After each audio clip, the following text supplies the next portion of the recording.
There is a chilling, dystopian proposal from Florida Governor Ron DeSantis, wherein bloggers who write about DeSantis or Florida legislators would have to register with the state. You've got a blog?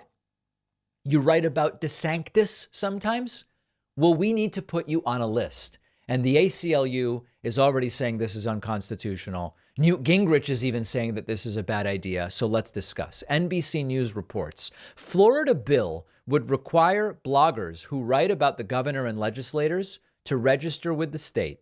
The bill, proposed by Republican State Senator Jason Brodeur, would also require bloggers who write about state officials to disclose who is paying them and how much. Interesting. The bill is called information dissemination. If a blogger posts to a blog about an elected state officer and receives or will receive compensation for that post, the blogger must register with the appropriate office within 5 days of the post. What? It defines elected state officer as the governor, lieutenant governor, cabinet officer, or any member of the legislature. If you fail to register, you would get a fine of $25 a day. The penalty would be capped at $2,500 per post. The bill says the blogger's reports to the state must include the individual or entity that compensated the blogger for the blog post and the amount of compensation received from the individual or entity. Of course, this could very quickly be expanded to include independent journalists, YouTubers, and others. The bill defines a blog, quote, as a website or webpage that hosts any blogger and is frequently updated with opinion, commentary, or business content. But it says the term does not include the website of a newspaper or similar publication. DeSantis' office said it was reviewing the bill. As usual, the governor will consider the merits of a final bill if and when it passes the legislature. This is really scary stuff. Many of these posts also, or many of these blogs, are funded by advertising. And it's not that someone says, hey, I'll pay you $500 to write the post. It's you write the post and then it starts generating ad revenue, some amount of ad revenue. The other question is about platforms like Substack. Substack allows bloggers to be compensated directly by their audience. Often they are paid some number of dollars a month. So the compensation per post sort of depends on the average number of paid subscribers you have over the period that that post is live. Very difficult, aside from the chilling effect that it has generally, very difficult sometimes to determine the exact dollar amounts associated with this. The ACLU reports, Business Insider, believes that this is a violation of the First Amendment. If passed, writes Business Insider, SB 1316 would require all bloggers writing about DeSantis to register with the state. Two organizations told Insider this is a violation of the First Amendment. The bill is un-American to its core, a representative for ACLU's Florida chapter said. This is a clear violation of the First Amendment because it strongly discourages bloggers from speaking on politics, one of the most critical types of speech for maintaining a democracy, says the ACLU rep. The ACLU rep added that the First Amendment, quote, protects our right to learn and read free from viewpoint-based censorship.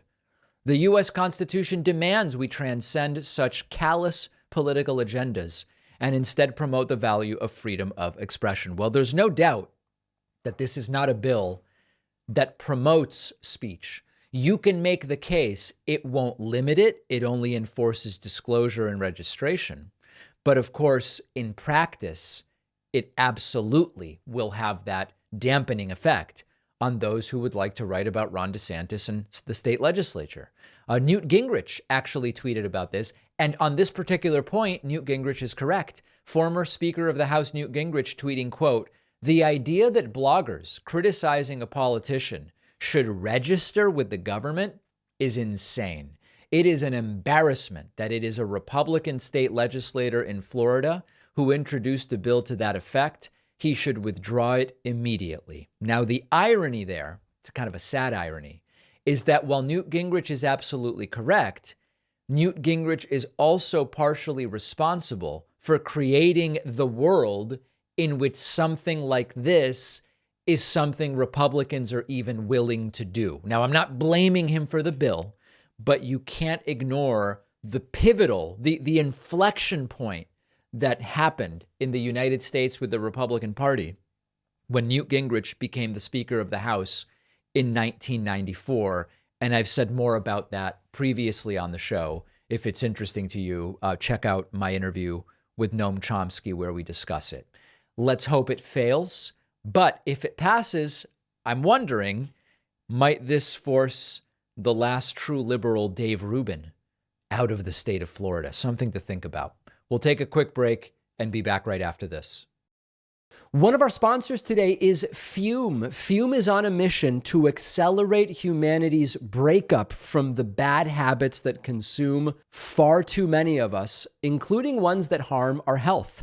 Fume is a natural diffusive device that uses plants and behavioral science to trade out your negative habit for a positive one. Fume is not a vape.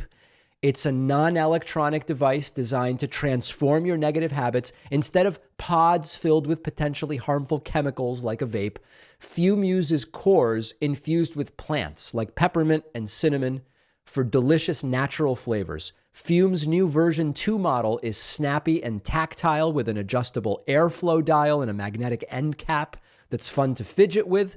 It's Fume's goal to make switching easy or even enjoyable.